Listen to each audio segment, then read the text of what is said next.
Sawang-sawa na si Romel makipagplastikan sa mga taong nakakasalamuha niya. Ilang beses na siyang kumakaway sa mga yon, ngumingiti kahit ayaw niya. Kung minsan pa nga ay nakikipagyakapan pa siya.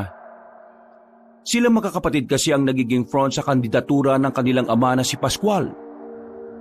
Kasakasama sila sa kahit saang mang lugar na pupuntahan ng matandang lalaki. Hindi naman sa ayaw ni Romel sa mga tao. Hindi dahil ayaw niyang makipagplastikan ay nandidiri na siya sa mga yon. Ang dahilan, hindi niya kayang magpanggap na mabuting tao ang kanyang ama. Pero ang totoo ay hindi naman talaga. Nahihirapan siyang magpanggap sa sinserong suporta na binibigay sa kanila ng mga tao. Nakokonsensya siya, pero wala siyang magawa. Kabilin-bilinan sa kanila ni ex-Mayor Pascual na lahat ng pakikisama sa mga tao ay dapat gawin nila. My God! These people is so annoying na. Nakakainis. Hawak ng hawak sa akin. Uy, inaan mo nga boses mo. Kapag narinig ka ng mga tao dyan, baka mamaya isipin nila, hindi tayo totoo sa kanila. So what? Alam naman natin ginagawa lang naman natin to for the sake of image ni Dad. Mag-isip ka nga. Nangangandidato tayo kaya dapat bumuo tayo ng magandang imahe sa kanila. Palibhasa, wala kang alam sa politics. Puro ka kasi paganda. Eh di saksak mo na lang sa baga mo yung knowledge mo sa politics. Ikaw na magaling, favorite son. Pwede ba? Manahimik nga kayo.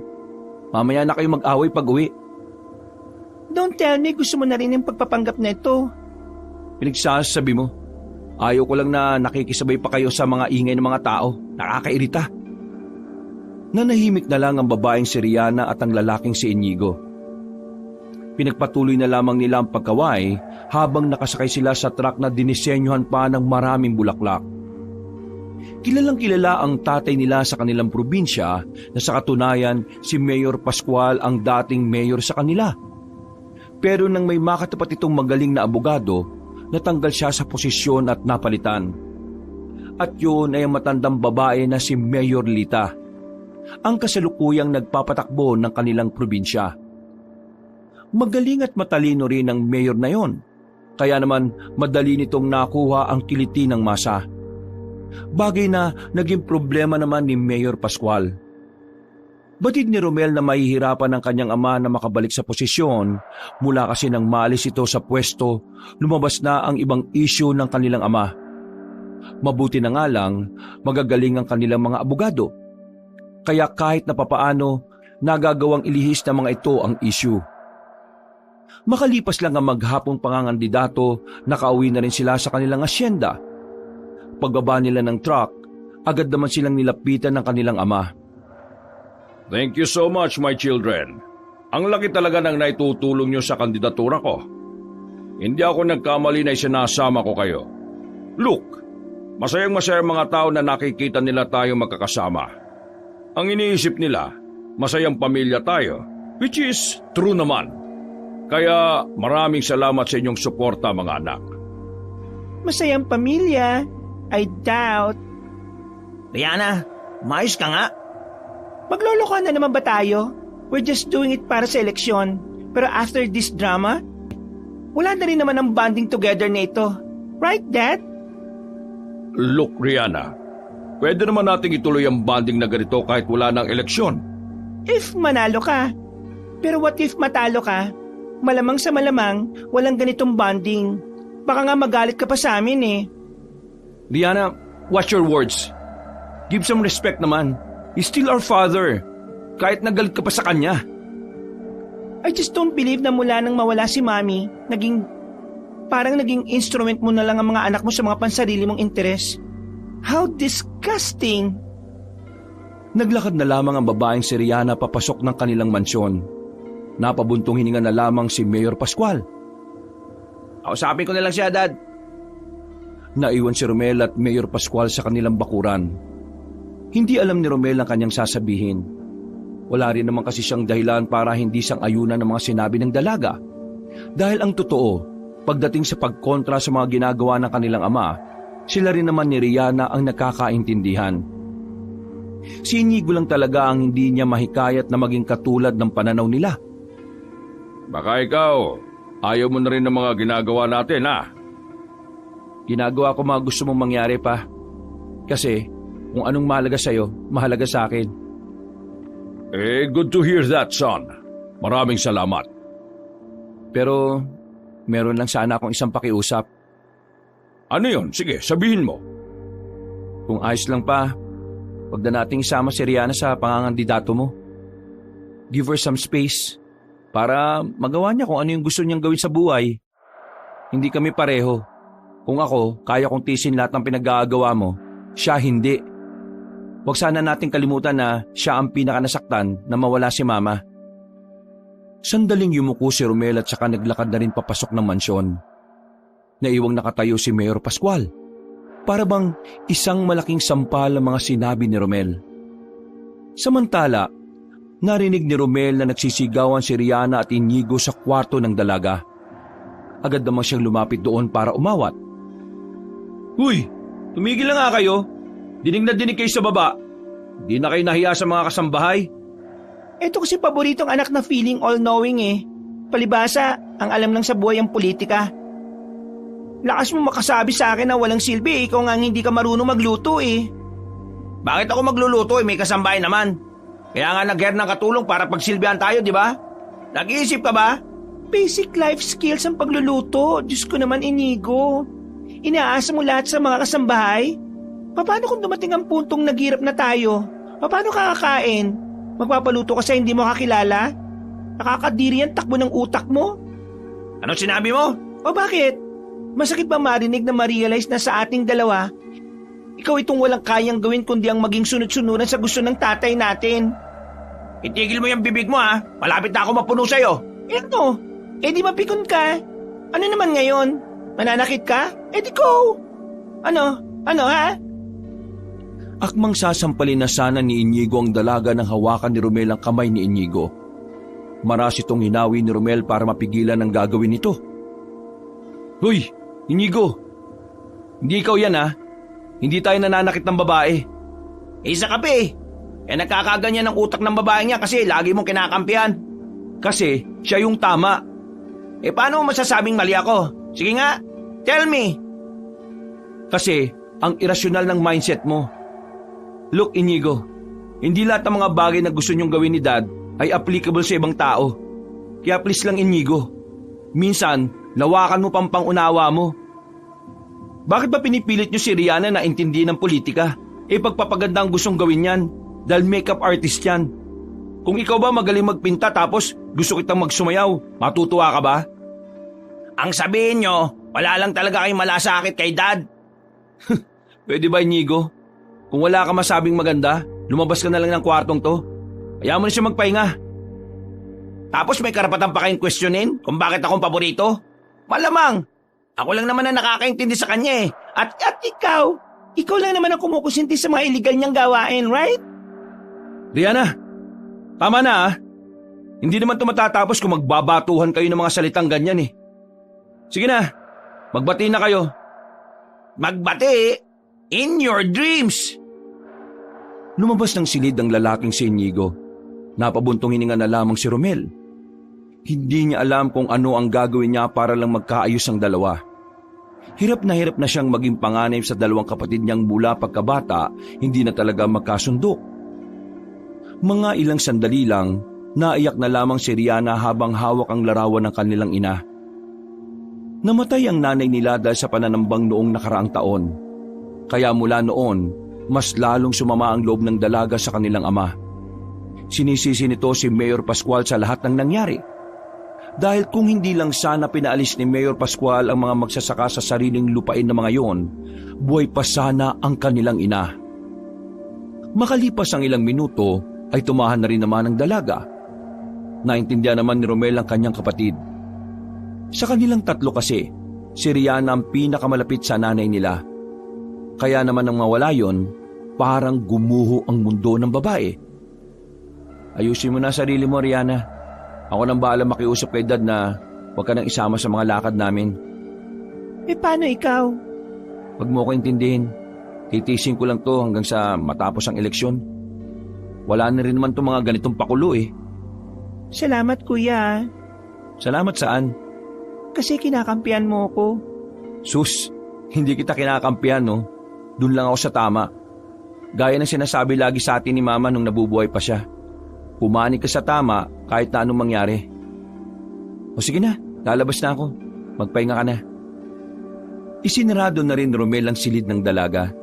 Pumunta na lamang siya sa dining area nila kung saan naroon na ang kanyang ama at si Inigo.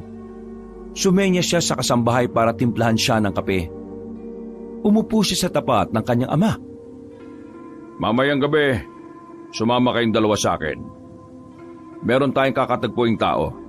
Malaki ang may tutulong nito sa kandidatura ko. Baka illegal na naman yan pa. Nag-usap na tayo nung nakaraan. Iiwas ka na sa ganun para iwas peligro din sa buhay natin. Kung nagbabasa ka ng politics, malalaman mo na parte ng politika ang gumawa ng illegal. Nagbabasa rin ako ng article about politics. Kaya alam ko na hindi porke parte yun ng politika normal na ginagawa yun. Wala yung pinagkaiba sa pagiging kasama ni Rihanna sa mga parade kahit wala naman siya dapat dun. Hindi porke included ka, bilong ka. Huwag mo na nga akong ginagamitan ng mga metaphor mo. Simpleng idea lang yun na kailangan ng simpleng analogy, Inigo. Kung talagang politics follower ka, you should know that. Stop! Ayoko na makinig sa mga argumento. Tama naman kayong dalawa eh. Pero doon ako sa mas mapapadali ang pagkapanalo ko. Wala din naman tayong kasiguraduhan na malinis na kumilos ang kabila. Kaya gagawa rin tayo ng sarili nating paraan para mas makalamang. Mamayang gabi, alas 7. Maganda kayo. Kasi meron tayong ka-meeting. Mandatory. Napasandal na lamang si Romel sa at napabuntong hininga. Alam niyang wala nang magagawa ang mga sasabihin niya kaya nanahimik na lamang siya. Marami pang sinabi ang kanilang ama, pero dahil hindi na siya interesado, hindi na niya naalala pa ang mga yon. Mabilis na lumipas sa mga oras. Bumiyahe na rin sila sa kung saan man ang kanilang destinasyon. Hindi na nila isinama pa si Rihanna. Ayon kasi kay Mayor Pascual, hindi na nila kailangan ng kasamang mangmang sa politika. Habang nasa biyahe, naririnig nilang may kausap sa cellphone ng kanilang ama. Base sa naririnig ni Romel, parabang nagiging tensyonado ang gabing yon. Kahit siya ay kinakabahan din. Hindi yun ang unang pagkakataon na meron silang kinausap ng mga delikadong tao, pero hindi pa rin talaga niya maiwasan na hindi kabahan. Hindi nagtagal, tumigil na rin ang sinasakyan nilang van sa isang malawak na lote. Maraming nakatambak na sirang sasakyan doon at kung ano-ano pang mga kinakalawang na bakal. Humanda na mga tauhan ni Mayor Pascual. Dala-dala ang mahahabang kalibre ng baril. Ilang sandali pa, may mga kalalakihan na ring lumabas mula sa madidilim na parte. Mayor, kumusta? Mukha yatang desperado ka ng manalo dahil kailangan mo ng tulong namin ah. Ikaw ba si Jason? Oo, ako nga. Ako yung nirekomenda ni Mang Tolits na tutulong sa'yo. Nasaan na pala ang isang yon? Siya ang midman natin, dapat nandito siya. Si Mang Tolits, patay ni eh. Bigla siyang kumulit. May nalaman, ayun, niligpit ko. Alam mo naman siguro kung ano kami at kung gaano namin iniingatan kung anong klase kaming mga nilalang. Sigurado kong nakwento na sa iyo ni Mang Tolits yun. Napalunok ng laway si Romel sa kung papaano makipag-usap ang lalaking si Jason. Nararamdaman ni Romel na parang sobrang halang ng kaluluwa nito. Noong mga sandaling yon, pinagpapawisan na rin ng malamig ang binata. Dala ko na ang kalahati ng ibabayad ko. Ibibigay ko ang kalahati na kulang kapag natapos na niya ang trabaho niya. Binuksan ng tauhan ni Mayor Pascual ang briefcase na naglalaman ng limpak-limpak na pera. Agad namang sumilay ang ngiti ng lalaking si Jason. Nasaan na ang bata? Nang marinig ni Romel ang sinabi ng kanyang ama, nagtaka siya. Wala siyang ideya kung bakit kailangan ng bata. Hindi niya tuloy mahulaan kung ano na naman ang binabalak ng kanyang ama. Tingin niya, gagamitin niya ang batang yon para siraan si Mayor Lita. Diego, halika na rito! Lumabas ang batang lalaki. Sa palagay ni Romel, Nasa edad 8 hanggang 10 ang edad nito. Mahaba ang buhok pero nang matutukan ng ilaw, sobrang puti. Naipaliwanag na namin sa kanya kung ano ang mga dapat niyang gawin. Hindi niyo na kailangang ulitin. Kailangan niyo lang siyang pakainin ng 4 na beses sa isang araw. Hindi pwedeng may bawang at asin ang pagkain niya. Higit sa lahat, huwag niyo siyang ilalapit sa aso o pusa. Baka patayin lang niya. Nakaabutan na sila. Binigay na nila ang pera at lumapit na rin naman sa kanila ang batang si Diego. Mukhang maamo ang bata. Parang napaka-inosente. Diego, mula ngayon, kami na muna ang magiging bago mong pamilya, ha? Maging masaya ka lang sa mansyon. Inaampon niyo na po ba talaga ako? Oo, inaampong kita. Ayaw mo ba sa marangyang buhay? Gusto po. Pero kung inaampon niyo ako, bakit po kayo nagbayad? Sabihin na lang natin na binili kita sa kanila. Sa sobrang mahal ka kasi nila, hindi ka nila kayang pakawalan ng walang kapalit. Hindi ba, Jason? Tama si Mayor. Kaya Diego, magpapakabait ka dun, ha? Lahat ng utos ni Mayor susundin mo, ha? Opo, tatandaan ko po ang mga sinasabi ninyo. O, paano, Jason? Uwi na kami. Maraming salamat. Mayor, yung kalahati, ha? Kailangan namin yung pagkatapos ng eleksyon. Oo naman. Sigurado naman na ako ang mananalo, eh. Nag-alisa na ang mga kalalakihan nang masiguro nilang ligtas na ang transaksyon. Agad na rin silang umalis. Isinakay na nila ang bata. Nakatabi pa ito kay Romel sa likuran at ni Inigo. Pasimpleng tinitingnan ni Romel ang bata. Dumikit ang braso niya sa katawan ni Diego. Naramdaman niya ang kakaibang lamig sa katawan nito. Habang nasa biyahe sila, bigla na lamang siyang tiningnan ni Diego at wala naman itong sinasabi. Pero parang nangungusap ang mga mata nito. Hindi na lamang din pinansin ni Romel ang bata. Nang makauwi na sila, agad na binalita ni Romel ang nangyari. Lalo na namang nanggalaiti si Rihanna. Ano? Nagampun pa talaga siya ng bata? Hindi na nga siya mabuting ama sa atin tapos umampun pa siya? Ano ba namang klase yan? Hindi ko nga rin maintindihan eh. Ang pagkakaalam ko, gagamitin ni Papa itong bata laban kay Mayor Lita. Pero paano? Narinig ko kasing may utos sila sa batang yon. Pero ano? Tapos ang kinalilito ko pa, magiging parte siya ng pamilya natin. Meaning, ituturing natin siyang pamilya. Sa ibang sabi, seryoso si Papa sa pag-ampon ng batang yon. Pero gagamitin niya sa politika. Ang gulo na. Tingnan mo kung gaano kasama ang ama natin. Ngayon, gumagamit siya ng inosenteng bata para sa sarili niyang interes. Kuya, ang alarming na ni Dad. Anong gagawin natin? Wala. Wala tayong gagawin. For real? Oo. Hayaan natin siya. Kapag may ginawa tayo laban sa kanya, tayo rin naman ang mapapahamak eh. Tapusin na lang natin tong eleksyon. Kainis.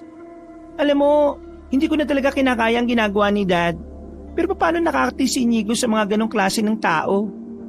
Eh di pareho sila ng ugali. Pareho sila ng pananaw sa buhay. Nagmana siya kay Papa. Wala na tayong magagawa ron.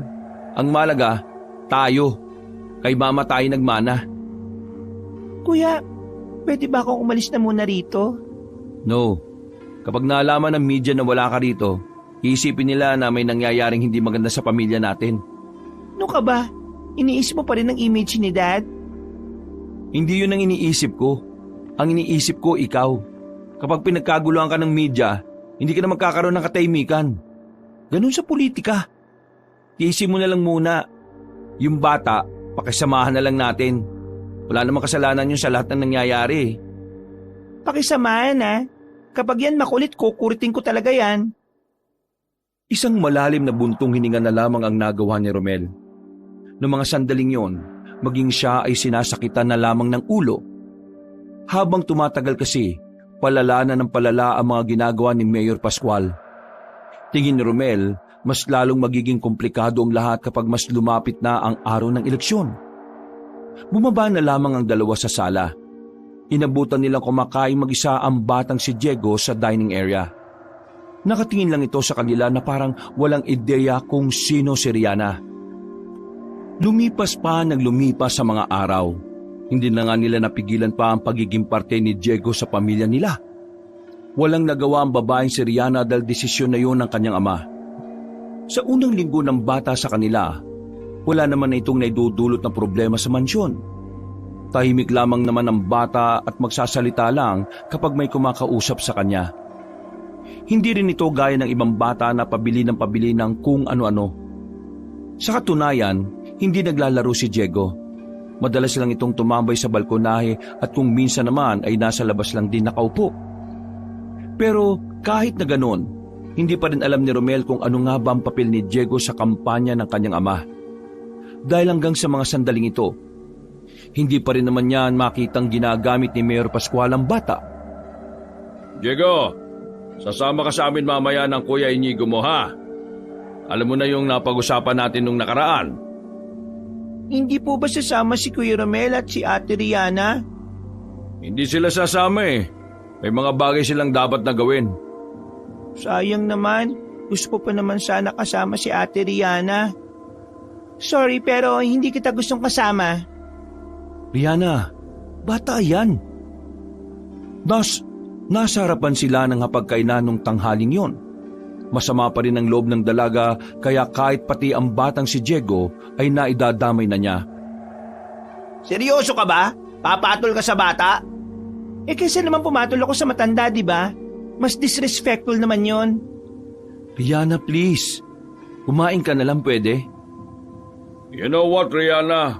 Para kang batang nagmamaktol. Wala ka nang maitulong sa akin tapos ganyan pa ang asal mo. Eh di ako na ang walang maitulong. Kung wala kang sasabihin na maganda at sisirain mo lang ang lunch na ito. Fine, aalis na lang ako.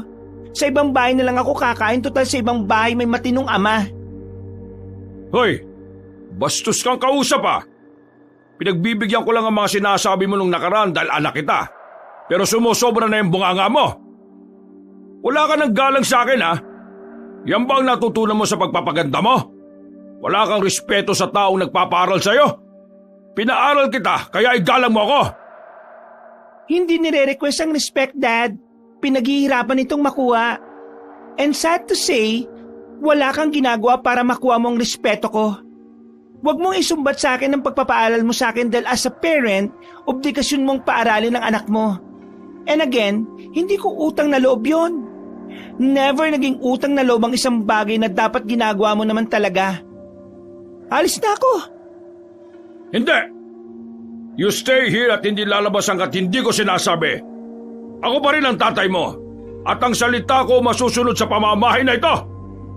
Mang Fidel, sabihin mo yung mga gwardya na huwag palalabasin ng asyenda ang babaeng ito.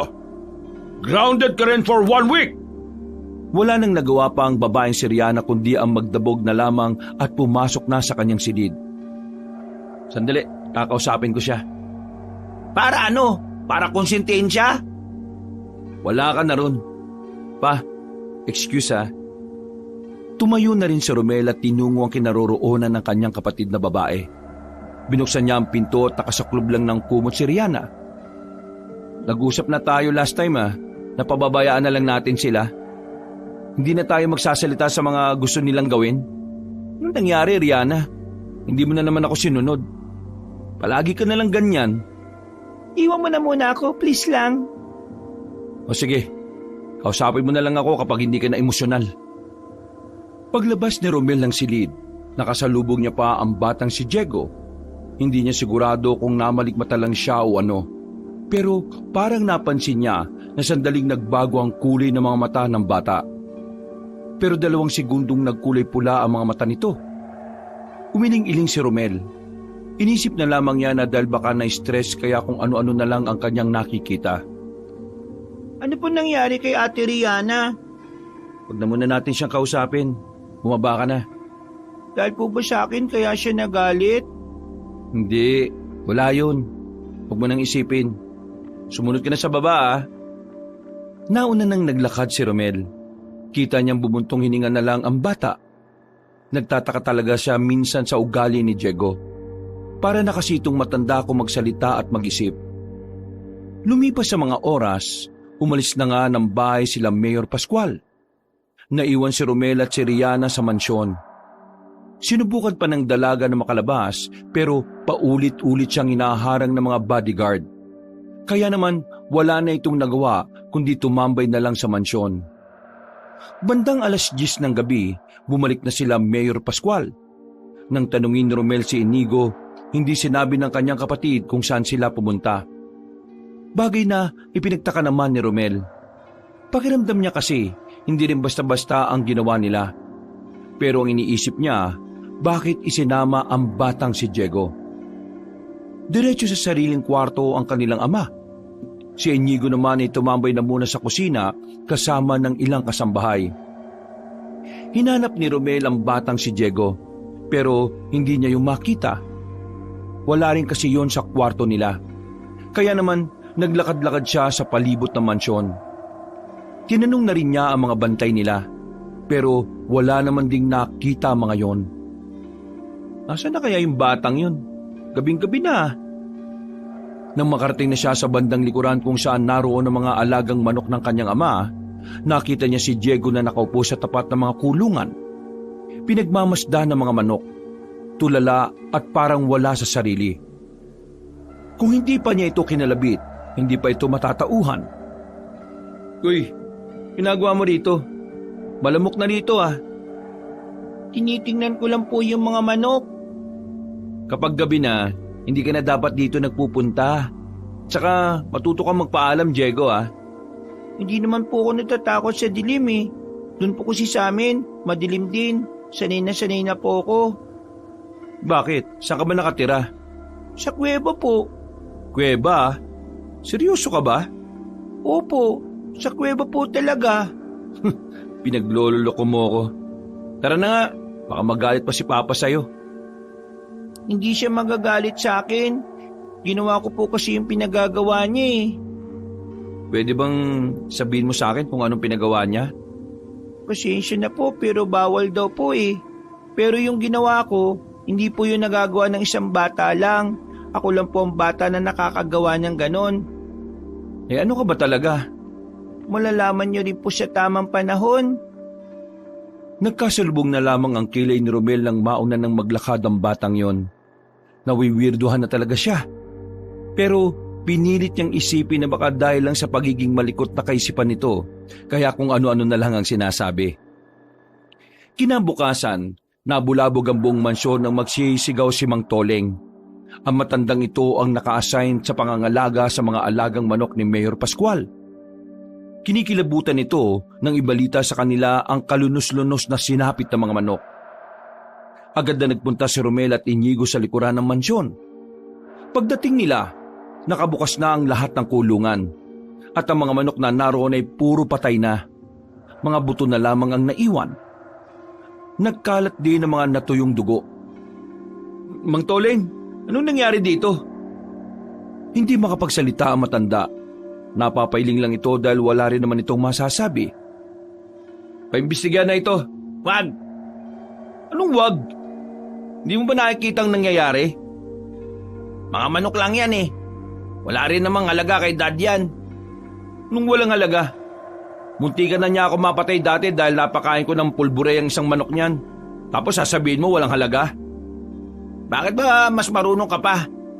Eh kami naman ang makakasama ni Dad lagi. Relax ka lang, Romel. Wala kang dapat intindihin dyan. Mayabang na naglakad ang lalaking si Inigo. Napasarado na lamang ng kamao si Romel. Nang bumalik na siya sa loob ng mansyon, ay agad niyang sinabi sa kanyang ama ang nangyari sa mga manok. At gaya nga ng kanyang inaasahan, wala rin talagang pakialam ang kanilang ama. Sinabihan lang siya nito ng mind your own business. Yun ang isa sa mga ipinagtaka ng binata. Noon kasi, sobrang mahal na mahal ni Mayor Pascual ang mga manok nito noon. Halos, mas mahal pa nga niya ang mga yon kaysa sa sarili niyang mga anak.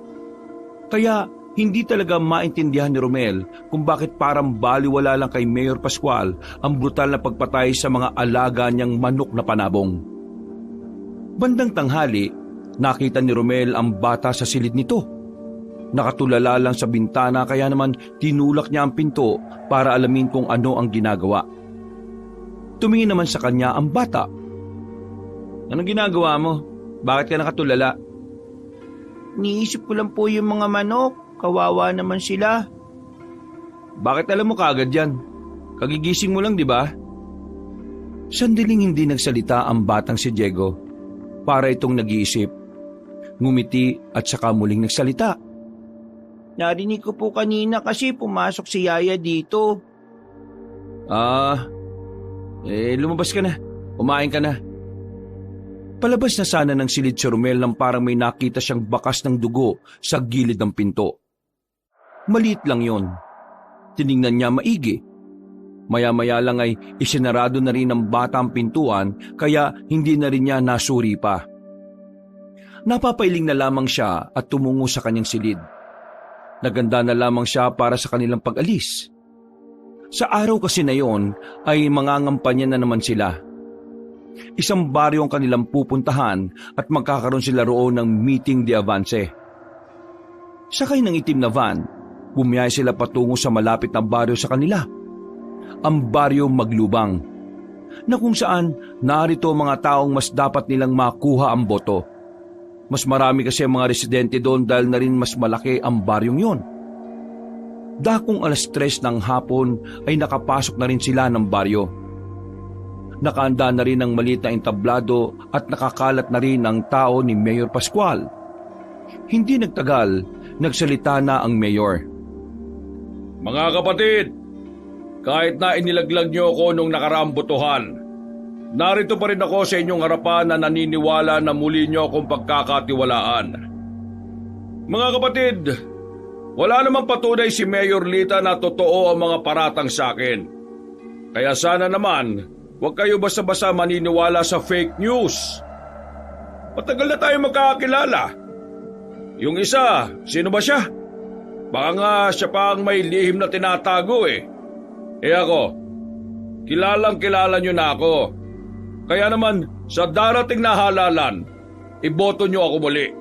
At pinapangako ko, gagawin ko mga plataforma kung hindi ko nagawa nang agawin sa akin ni Lita ang pwesto. Kayo ang mahal ko. Kayo ang pamilya ko. Kaya kayo ang prioridad ko. Kaya naman, pagbigyan niyo na sana ako muli. Umalis na lamang si Romel sa likuran ng stage. Hindi na niya kaya pang pakinggan ang paulit-ulit na pangako ng kanyang ama na hindi rin naman natutupad kapag nakaupo na. Lumayo siya sa meeting de avance at naganap na lamang ng tindahan. Hanggang sa lumiko na lang siya sa kaliwang kanto. Nakakita siya roon ng tindahan sa loob ng isang bakuran. May soft drinks po ba kayo dyan? Sumilip ang matandang lalaki. Nakasimangot ito sa kanya. Mukha ba akong may ref? Ay, pasensya na ho. Hindi ko naman alam eh. Sige po.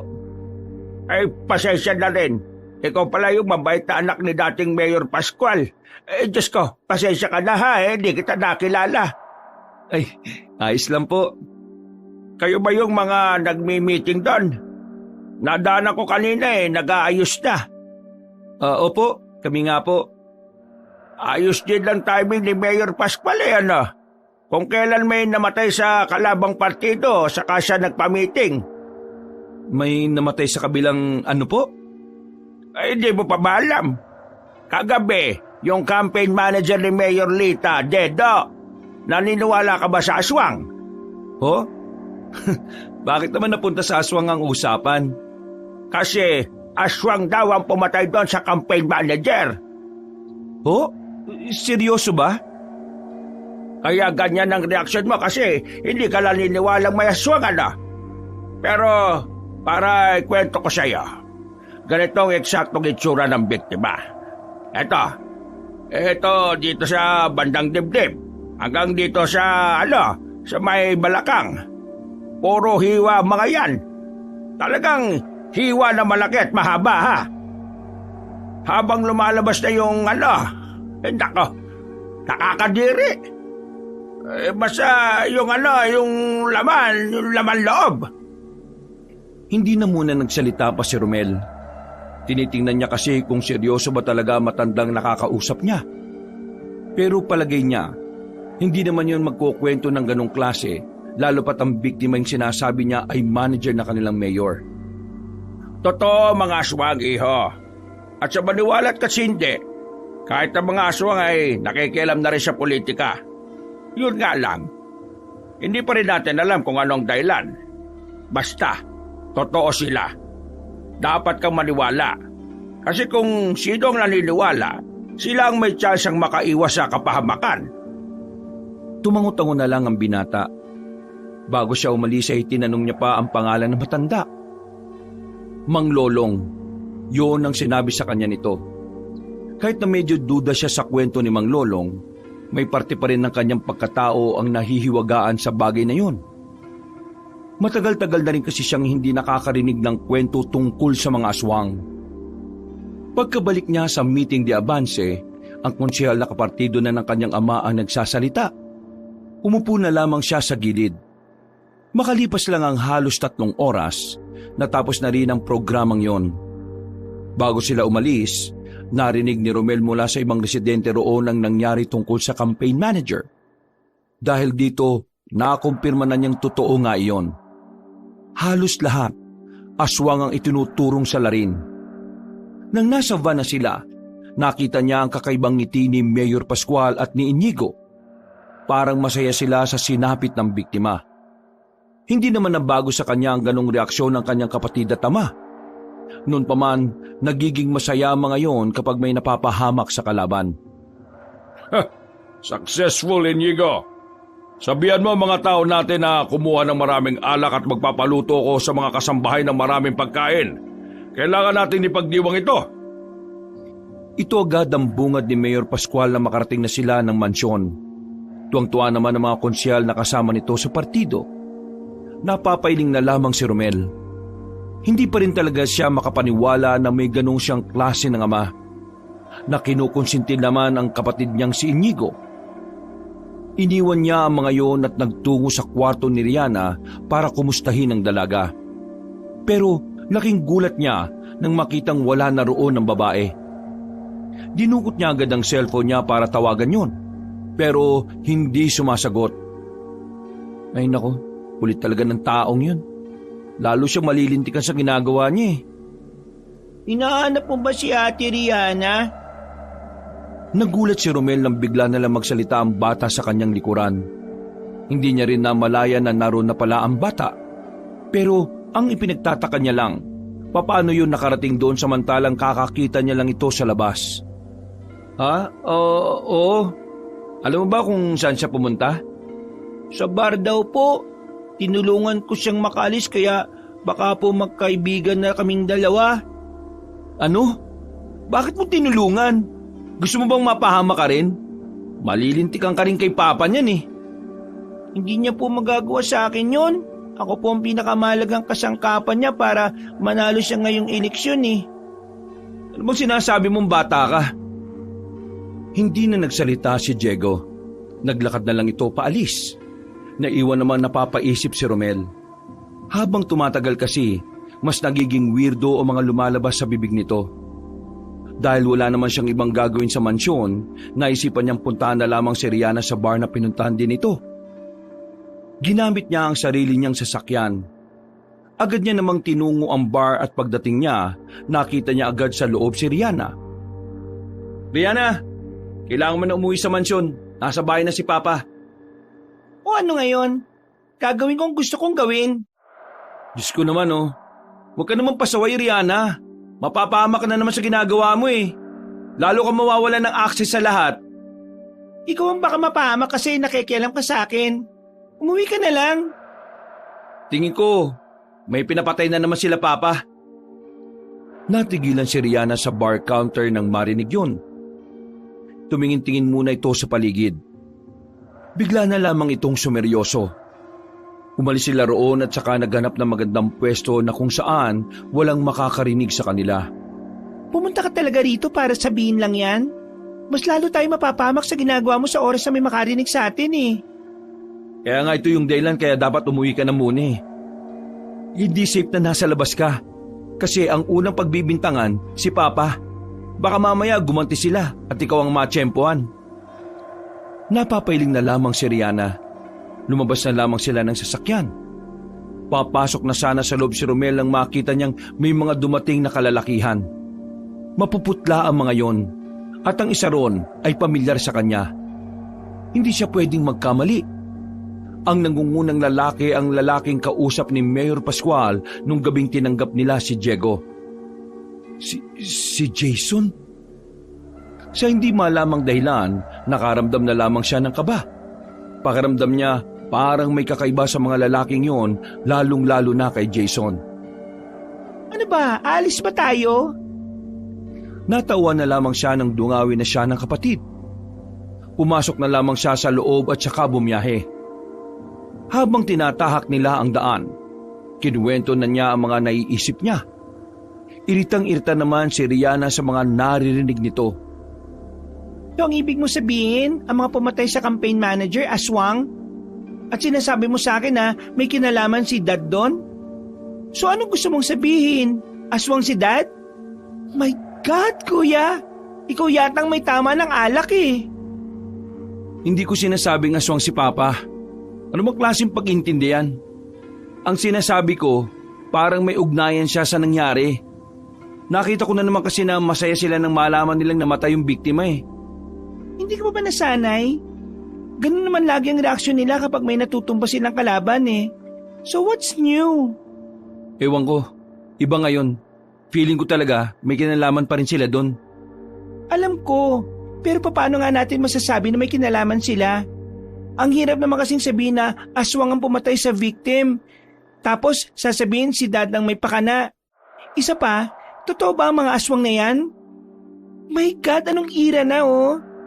Ay nako, nabubuwang na rin ako kakaisip eh. Basta Rihanna, malakas ang kutob ko na may kakaibang ginagawa itong si Papa at itong magaling nating kapatid. Hindi ako titigil para malaman kung ano yon. At hindi rin ako titigil malaman kung anong meron kay Diego. Kuya naman, lahat na lang dinadawit mo eh. Idawit mo na rin kaya si Aling Pepang na matagal nang wala sa atin. Just drive na lang. Baka mamaya maaksidente pa tayo eh. Ligtas naman silang nakauwing dalawa sa mansyon. Hindi rin naman sila nakita ni Mayor Pascual na dumating. Pero nakita sila ng batang si Diego.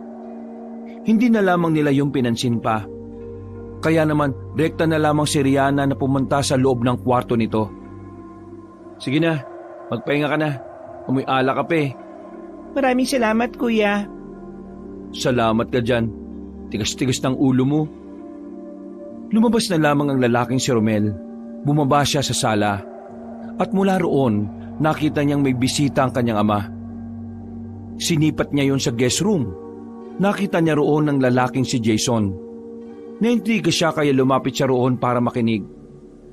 Mayor, maganda usapan natin. Ang sabi mo, ibibigay mo kagad kapag natapos na ang eleksyon. Di pwedeng paghintayin mo kami ng ilang buwan dun. Jason, hindi naman kasi ganun kadali makakuha agad ng pera kapag nakaupo na. Ilang buwan pa bago ako makapag-isip ng project na pwede kong kupitan. Kapag bumawas naman agad ako sa pondo, malalaman naman nila agad kung ano ang ginawa ko. Hindi na namin problema yon. Kailangan tumupad ka sa usapan. Pagtapos ng eleksyon, manalo ka man o matalo, dapat ibigay mo ang kalahating kulang. Yun ang usapan. Wala na tayong dapat magtalunan. Kaya nga ako nakikiusap eh. Kasi baka naman magawa ng paraan. Maayos na nagtatrabaho si Diego, di ba? Kaya dapat, maayos din ang ibabayad ninyo. Sa ganung paraan, makakasundo tayo. Wala na akong dapat pang sabihin. Mayor Pascual, hihintayin na lang namin ang pagtatapos ng eleksyon. Lumabas na ng guest room ang lalaking si Jason. Nagtago naman sa gilid ang binatang si Romel para hindi siya makita nito at ng kanyang ama. Sinundan pa ni Mayor Pascual ang lalaki sa labas.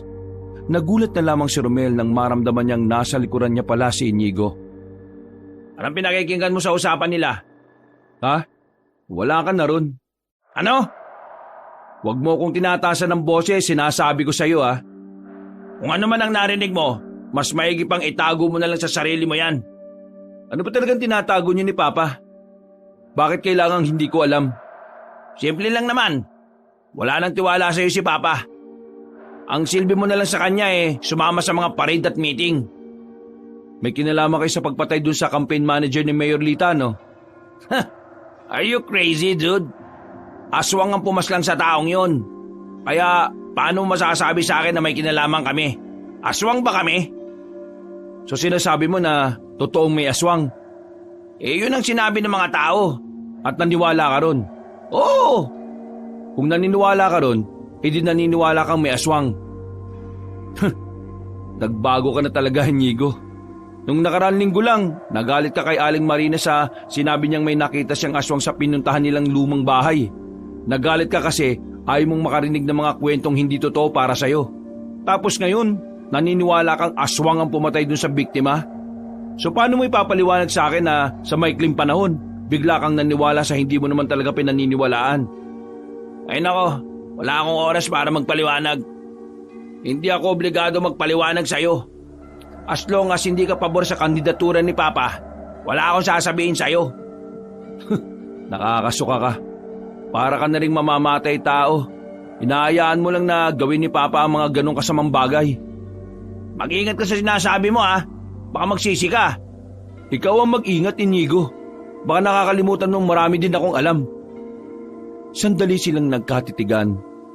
Para nilang tinutunaw ang isa't isa gamit lang ang kanilang tingin. Natigil lang ang bangayan nila nang biglang dumating na naman ang batang si Diego. Nakatingin itong dalawa sa kanila na para bang matandang sinusuri ang kanilang ginagawa. Nakapamewang pa ito ng isang kamay. Bakit po kayo nag-aaway? Wala ito. Tara na, balis na tayo. Kuya Inigo, dapat din po alam ni Kuya Romel ang ginagawa natin. Lalo na doon sa... Huwag ka na makulit. Sumunod ka lang sa sinasabi ko.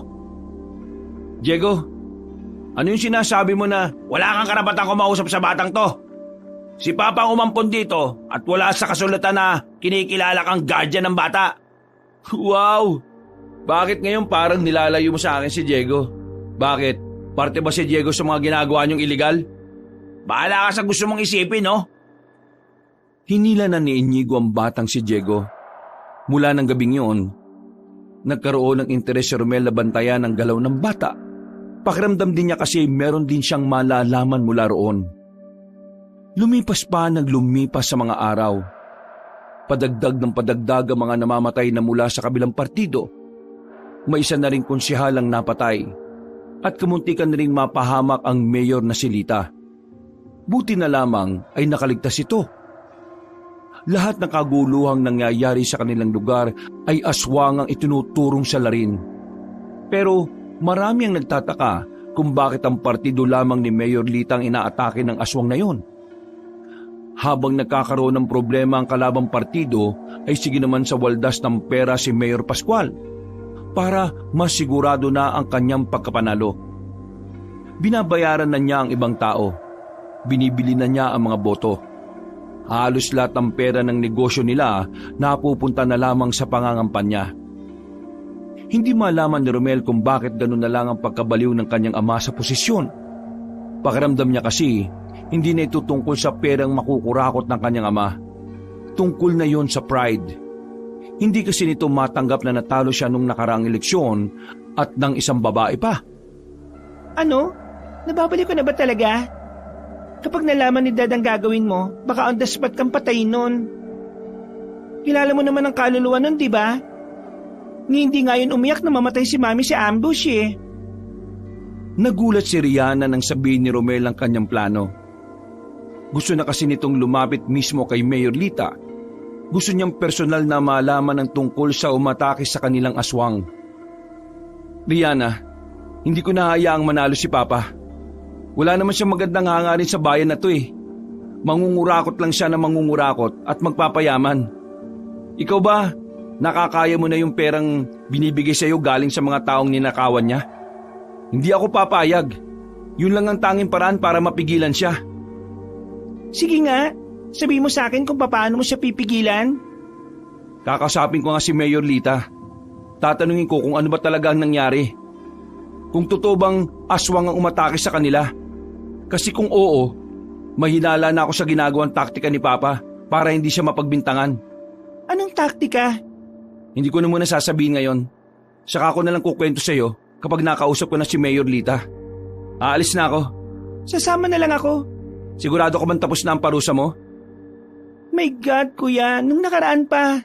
Ayaw mo na ba ako makalabas? Naninigurado lang ako.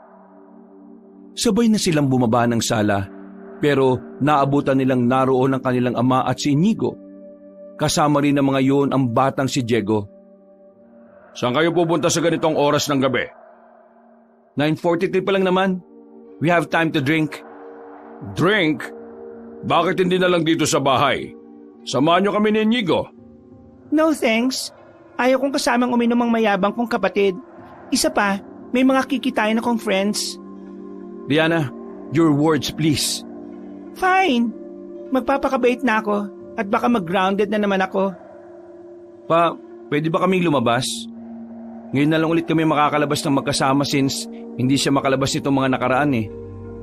Okay, you may go. But always remember, wag niyong dudungisan ang ibahe ko. Malapit na ang butuhan. Ilang araw na lang at uupo na rin ako. Kaya don't do something stupid para maging dahilan kung bakit ako masisira. Yes pa, naintindihan ko. Dapat lang maintindihan nyo. Wala na nga kayong ambag eh. Hindi na lamang nila pinatulan pa ang sinasabi niyo ng kanilang kapatid. Inirapan na lamang ni Riana si Inigo. Maya-maya pa, sumakay na rin sila ng sasakyan at bumiyahe na rin. Kinakabahan si Romel sa mga sandaling ito. Alam niyang maaari silang mapahamak sa kanilang gagawin. Pero wala na siyang naiisip na ibang paraan para mapigilan ang pag-upo ng kanyang ama. Nawala na rin kasi ang mga papeles na hawak niya na pwedeng gawing ebidensya. Malakas ang kutob niya na kinuha na yon ni Inigo sa kwarto niya. Hindi rin naman siya pwedeng magsumbong na lang sa otoridad na wala siyang dalang ebidensya.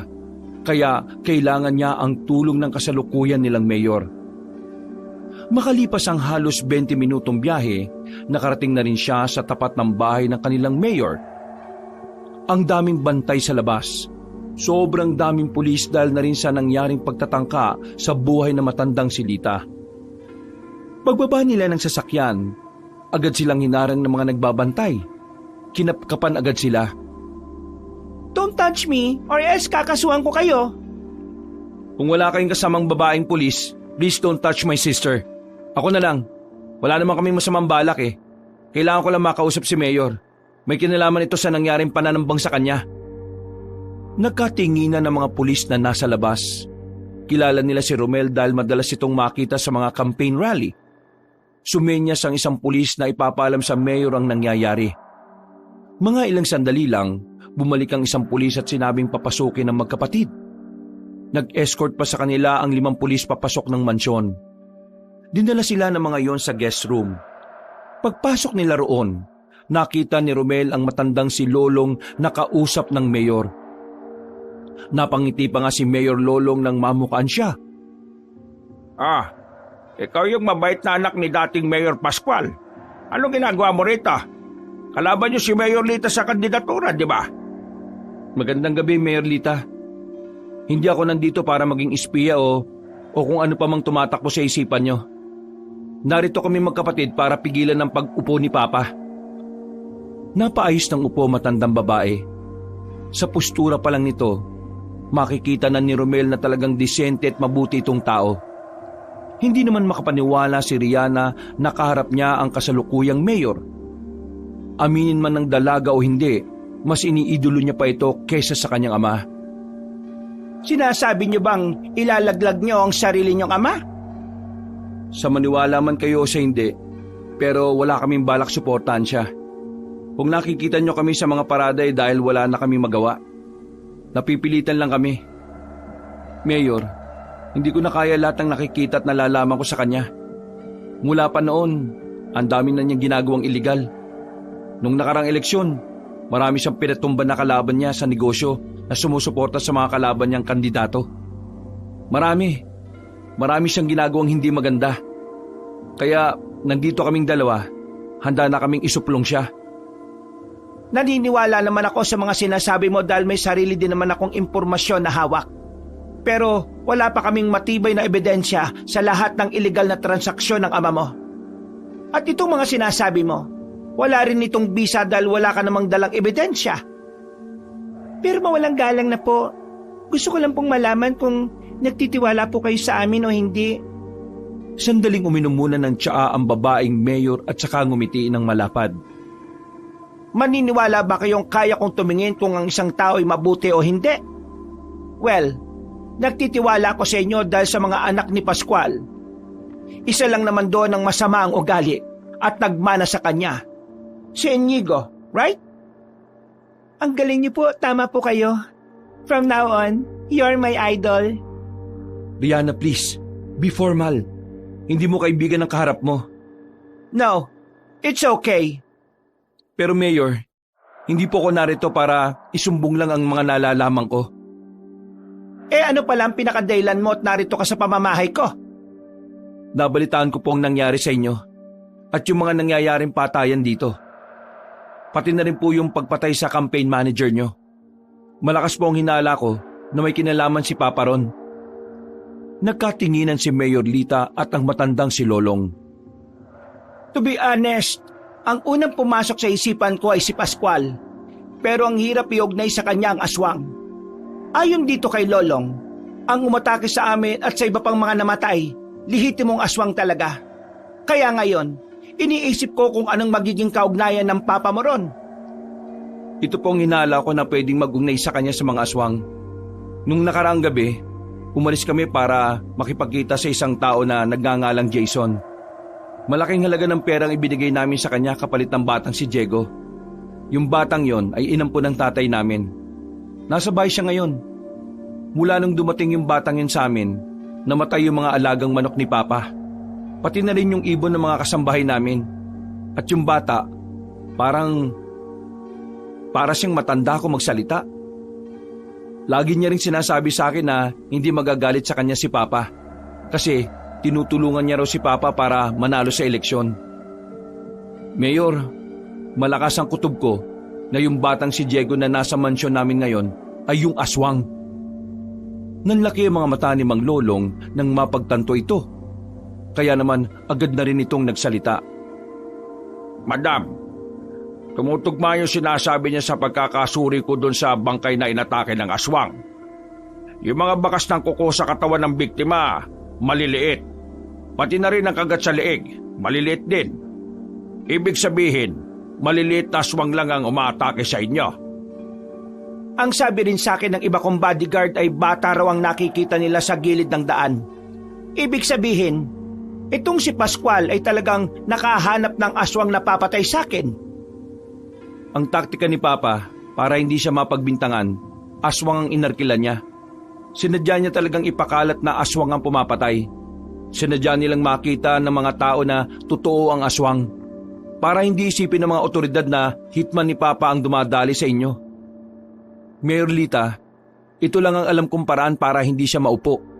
Ang mailigtas ka sa posibleng kapahamakan.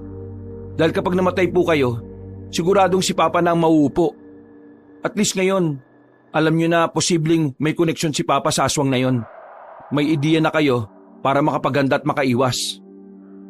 Oh my gosh! Ang talino mo, kuya. Never ko naisip yon. Maraming salamat sa inyong dalawa, lalo na sa iyo, Romel. Huwag kayong mag-alala. Bibigyan ko kayo ng proteksyon laban sa ama ninyo. Nakakasiguro ako na oras na malaman nilang kayo ang nagsabi nito sa akin, hindi rin niya kayo palalampasin.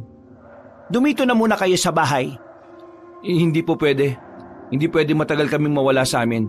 Isa pa, oobserbahan ko rin ng batang si Diego. Madam, tama siya. Mas magandang nasa bahay siya para alam niya kung kailan aatake ang batang aswang. Kapag biglang nawala si Diego sa bahay, kukontakin ko po kagad kayo para makapaghanda kayo. Tiyo, meron akong ibibigay sa iyo para pangontra. Hindi ka pwedeng hawakan ng aswang dahil dito. Kinuha ng matanda ang bala ng baril na ginawa pang pendant sa kwintas.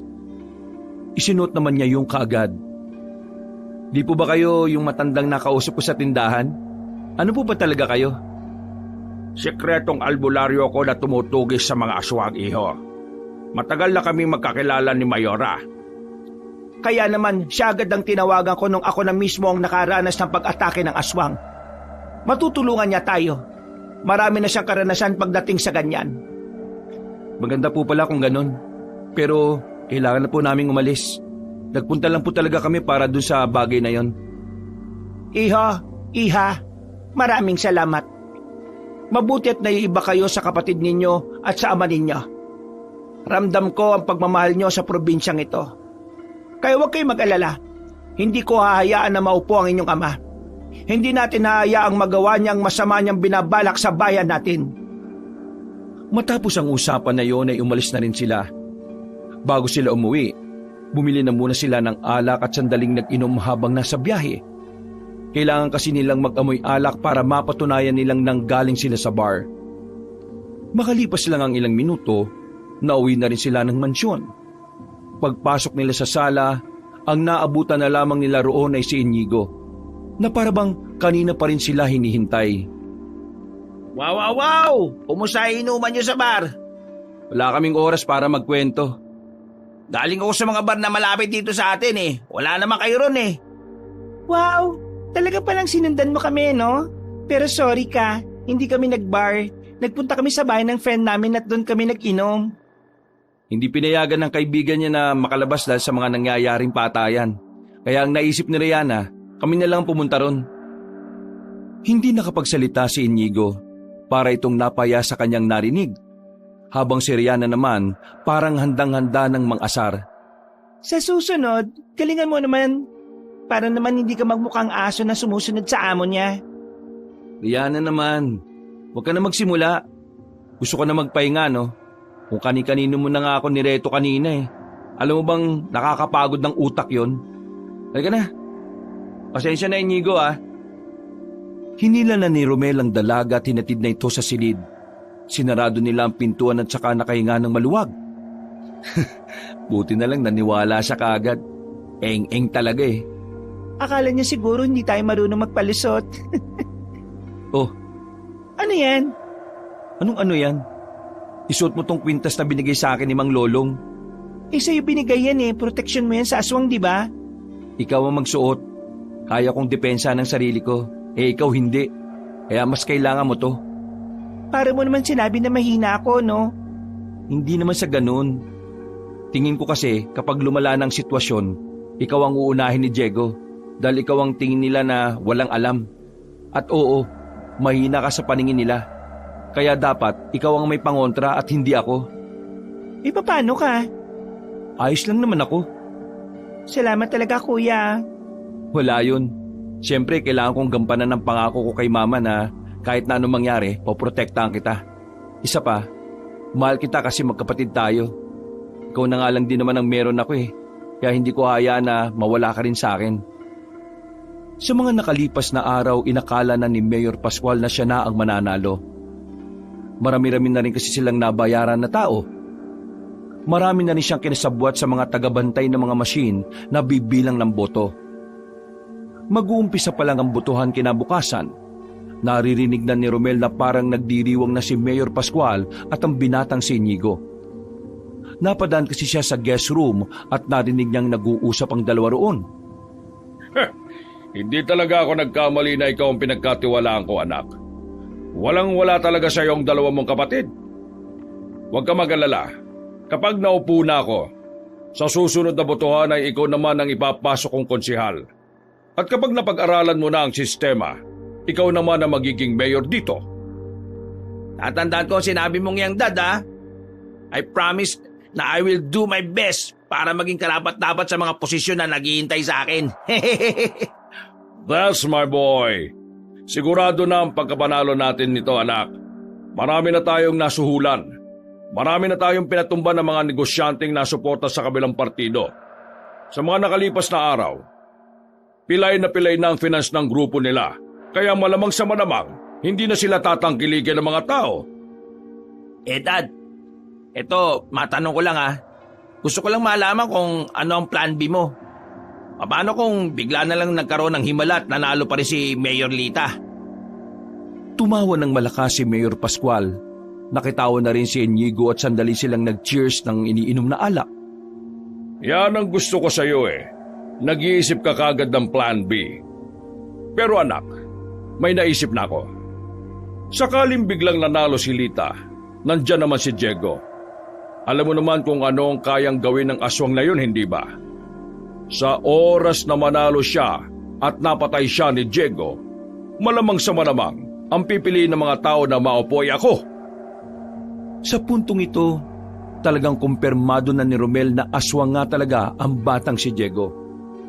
Hindi tuloy niya maiwasang hindi kilabutan. Aalis na sana ang binata pero nakasalubong niya naman sa bandang hagdanan si Diego. Nakatingin ito sa kanya ng seryoso pero biglang sumilay ang nakakalokong ngiti. Kuya Romel, kung ako sa'yo, hindi ka na dapat nakikialam kasi baka mapahama ka. Ha? Ang pinagsasabi mo? Alam mo naman siguro kung anong kayang gawin ng papa mo. Isang sabi niya lang, pwede ka mawala. Tigilan mo nga ako. Kabata-bata mo pa, ang chismoso mo na. Magsasalita pa sana si Diego pero nakita nilang pababa na rin ng hagdan si Rihanna. Suot-suot pa rin ng babae ang kwintas na may bala ng baril. Hindi ito hinubad ng babae kahit na anong mangyari. Nang papalapit na sa kanila si Rihanna, napansin nilang magkapatid na parang natataranta na ito. Makailang beses na lumunok ng laway ang bata habang nanglalaki ang mga matang nakatingin sa kanila. O bakit Diego? Anong problema? Hindi nagsalita ang bata. Tumakbo yung palabas ng kanilang mansyon. Napangisin na lamang si Romel at Rihanna. Kaya pala ilang araw siyang hindi nalabas dahil dito sa kwintas ko. Basta, wag na wag mong hubarin yan ha. Kailangan na kailangan mo yan sa lahat ng oras. Mabilis na lumipas ang oras. Sumapit na rin ang kinabukasan. Abalang-abala na ang mga tao dahil maaga pa lang nagsimula na ang botohan. Nauna nang bumoto ang magkapatid. Dakong 9:00 ng umaga tapos nang bumoto ang magkapatid. Ganon din ang matandang si Lolong na pasimple namang tumabi sa kanila. Pasimple lang din silang nag-usap dahil maraming tao sa paligid. Nababahala sila na baka makahalata ang mga tauhan ni Mayor Pascual. Unang-unang bumoto si Mayora. Tapos na siya. Huwag kayong mag-alala. Nasa ligtas na lugar na siya. Plan B ni Papa, kapag nanalo si Mayora, utusan ni Papa na iligpit siya. Hindi makakalapit sa kanya ang aswang. Marami akong nilagay na pangontra sa palibot ng mansyon niya. Nakahinga na maluwag si Romel, pero kahit na ganon, ay hindi pa rin naman siya naging kampante. Batid niyang iba ang nagagawa ng mga taong natatalo sa laban na gusto nila. Magdamag silang nag-abang kung kailan matatapos ang bilangan. Inabot na sila ng madaling araw dahil ilang beses na nagluko ang machine. Mga dakong 3:00 na madaling araw habang nasa sala ng mansyon at nag-aabang ng resulta, nagiinuman silang 4. Kaharap ni Romel at ni Rihanna ang kanilang ama at si Inigo. Ano na kaya nangyari? Bakit ang tagal lumabas ng result? Kalma ka lang. Ganyan din naman ang nangyari nung unang butuhan. Hindi ba? Hindi mo kailangan mag-alala.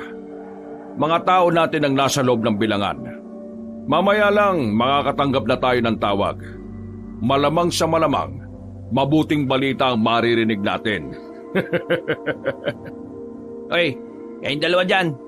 Hindi ba kayo masaya na mananalo na si Dad? Ano? Paano kung dinaya tayo? Munti ka nang mabuga ni Rihanna ang iniinom sa sinabing yon ni Romel. Gusto niyang matawad sa sinabi ng kanyang Kuya Romel. Hindi ka ba nakikinig, kuya? Mga tao ni Dadang nasa loob ng bilangan, kaya malabong tayong madaya. Tayo ang mandadaya. Sinakyan na lamang ni Rihanna ang sinabi ni Romel para hindi makahalata ang kanilang ama sa mga kilos nila. Maya-maya pa, tumunog na rin ang cellphone ni Mayor Pascual. Agad-agad na napatayo si Mayor Pascual at saka sinagot ang tawag na yon. Lumayo ito at tumanaw sa bintana. Yes, hello! Noong mga sandaling yon, kinakabahan na si Romel. Hindi dahil baka matalo si Mayor Lita, kundi dahil sa magiging reaksyon ng kanilang ama kapag natalo ito sa botohan. Nang makita nilang nawala ang ngiti sa mukha ni Mayor Pascual, napahawak na si Rihanna sa braso ni Romel. Are you sure na hindi ako lumamang sa bilangan? Are you kidding me? Lahat ng nasa loob ay puro mga tao ko. Kaya paano matatalo ko binayaran ko silang lahat? Anong sinabi mo? Pinalabas silang lahat at pinalitan sila? Ha? Tinatarantado mo ba ako? Hindi pwedeng palitan sila. Hindi! Hindi! Anong matitinong taong pumalit sa kanila? Wala akong pakialam. Hindi! Hindi ito pwede! Hindi ako pwedeng matalo! Sa galit ni Mayor Pascual, binato nito ang cellphone. Dinampot nito ang flower vase at saka binasag sa harapan nila. Anong nangyari? Hindi pwedeng manalo matandang babae na yon. Lahat binuhos ko rito kaya hindi ako pwedeng matalo. Hindi ito pwede! Dad, paano na to? Tawagan mo lahat ng koneksyon natin. Baka pwede pang madaya ang resulta. Bilisan mo! Agad na nagdial ng kung sino-sino ang binatang si Inigo. Pero kahit na sinong tawagan nito ay walang sumasagot ni isa. Mas lalong nairita at nabwisit ang matandang si Pascual. Napatingin ito kay Romel at kay Rian. Pinagmumura nito ang dalawa dahil nakatingin lang ito at walang ginagawa. Kayong dalawa, wala ba kayong gagawin? Habang buhay na lang ba kayo magiging walang silbi sa akin? Pa, tanggapin na lang natin ang resulta. Hindi na natin mababago yun. Anong sinabi mo? Malakas talaga na tao si Bayore eh. Wala tayong laban doon, pa. Matuto na lang tayong tumanggap sa pagkatalo. Kado! Kahit na kailan talaga, wala kang kwenta. Kapag si Lita pa rin ang naupo ngayon, lilitaw na ang mga sikreto ko. Marami na siyang nalalaman. Hindi ka ba talaga nag-iisip, ha? Biglang sinuntok ni Mayor Pascual ang binata. Sa lakas ng suntok ay dumugo agad ang labi ni Romel. Agad naman pumagitna sa kanila si Rihanna para umawat. Tama na! Hindi naman kasalanan ni Kuya na natalo kayo sa botohan eh. Kung sana malinis kayong kandidato, edi sana nasa inyo pa rin ang tiwala ng mga tao. Isa ka pang babae ka. Wala ka rin namang silbi sa akin eh. Kaya huwag ka magsasalita. Wala kang alam sa politika. Aambang sasaktan ni Mayor Pascual ang dalaga nang humarang si Romel. Sinalag nito ang kamay nito at hinawi na malakas. Subukan mo lang saktan si Rihanna, pa. Ako na ang makakalaban mo. Wala akong pakialam kung ipapatay mo pa ako. Yan! Diyan ka magaling! Ang magyabang kahit wala ka naman talagang ibubuga! Dad, wala talaga sumasagot eh. Tanga-tanga ka rin eh! Tawagan mo lahat! Imposibleng wala! Tinawagan ko na nga lahat ng kakilala natin pero wala pa rin. Pambihira naman buhay to! Oh. Lahat ng anak ko mga walang kwenta! Nakita ng dalawa na parang nabigla din si Inigo sa kanyang narinig. Hindi nito inakala na sasabihin niyo ng kanilang ama sa kabila ng lahat ng ginawa niya para dito. Natulala na lamang si Inigo. Hindi na ito nakapagsalita pa. Plan B! Nagmamadaling makalis sa matandang lalaki. Naiwan na lamang sila magkakapatid sa sala. Agad namang binweltahan ni Rihanna ang binatang si Inigo. O ano, di ba? Sa dami ng ginawa mo para sa kanya, wala ka pa rin palang kwenta para sa kanya. Ibig sabihin lang yan, ginamit ka lang talaga niya para sa sarili niyang interes. Ayaw mo kasi makinig eh. Pero bahala ka, buhay mo naman yan eh. Tara na, Rihanna. Iniwan na lamang nila si Inigo doon. Inalam nila kung nasaan ang kanilang ama. Nakita na lamang nila yon na kinakausap na ni Diego sa silid. Kaya naman wala nang sinayang na pagkakataon ng dalawa. Agad nilang kinontak si Mang Lolong para ipaalam ang binabalak ni Mayor Pascual. Nung oras na yon, hindi umalis ng bahay si Romel at Rihanna. Nanatili sila roon kahit na nagwawala na si Mayor Pascual. Pinagbabasag na nito ang lahat ng makikita nito. Kahit ang mga kasambahay na nakakasalubong nito ay bigla na lang nitong sinasampal. Parang mababaliw na ang ama nila nung mga sandaling yon. Naisipan ni Romel at Rihanna na magkulong na lang muna sa kanilang silid. 8 a.m. na, pero hindi pa rin nakakabalik si Diego. Ano na kaya nangyari doon? Hintayin na lang natin tumawag si Mang Lolong. Malalaman natin mamaya. Tahimik lamang silang nakikiramdam sa loob ng silid. Mga ilang sandali lang, nakaramdam na rin ng antok ang dalagang si Rihanna. Kaya naman, pinaidlip na muna ito ni Romel. Sandali siyang lumabas ng silid para alamin kung ano na ang nangyayari sa labas. Laking gulat niya nang makita niya si Inigo na nakasubsob na sa hagdanan. Nang lapitan niya ito ay may malay na naman ito pero hindi makabangon. Maraming pasa ang muka at duguan din ng damit. Putok ang kilay nito. Manang, anong nangyari dito kay Inigo? Base sa kasambahay, nakasagutan daw nito si Mayor Pascual. Pinagbuntungan daw ito kaya binugbog. Noong mga sandaling yon, nabuhay ang galit sa kalooban ni Romel. Kahit na madalas silang hindi nagkakasundo ni Inigo, hindi pa rin nawawala ang pagiging kapatid niya rito. Uy, Inigo, naririnig mo ba ako? Uy! Si Dad, nasa panganib buhay niya. Pambira ka namang tao ka oh. Ang lala ng pananakit niya sa'yo tapos concern ka pa rin. Pwede ba? Tumigil ka na sa katangahan mo. Itong tamang oras para magising ka na sa katotohanan ng walang pakialam sa atin ng ama natin.